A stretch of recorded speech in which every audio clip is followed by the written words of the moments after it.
So ito mga tropa, bumili ako ng sapatos mula sa anta.com. Ang tawag dito sa model na to ay Shockwave. Bago lang siya, kaka-release lang nung isang linggo.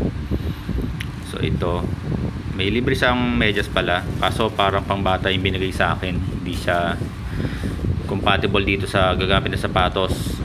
Ito binili ko ay size 10. Malaki kasi ang sizing ng Anta, kasi sa Nike at Adidas 10.5 ako, kaya ito sa Anta ano lang, size 10. So saktong-sakto lang siya sa akin. Ayan, ito nga palang Anta merong carbon fiber dyan sa bandang ilalim, hindi lang kita. Ayan, matigas yung swelas nya. Mukhang tatagal to kapag outdoor, pero depende pa rin sa paggamit mo. Ayan.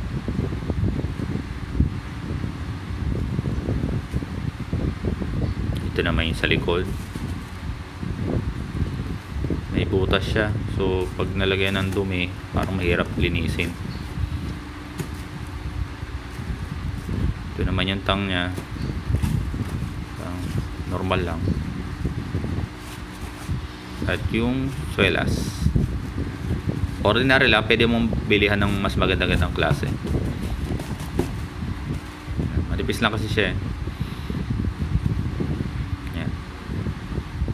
Hindi siya katulad nung kay Thompson sa kay Gordon Hayward yata yun, na Anta rin ang gamit.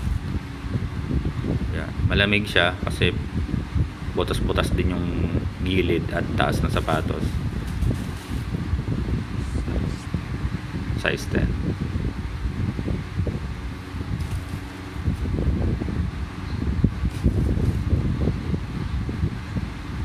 Yan, kita yung delivery mo. Parang net talaga siya. Net naman talaga siya. Ang bili ko nga pala dito ay 5,000 and then 200 ang shipping niya. So 5,200 in total. Pero kapag ang binili mo sa Anta ay 5,000 pataas na sapatos, libre na ang shipping niya. Ito pala ay parang 499 yung bili ko. So hindi siya maabot ng 5K.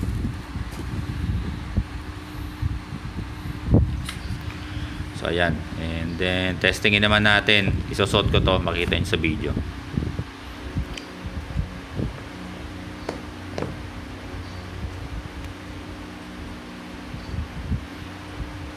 Sakto lang, bouncy siya.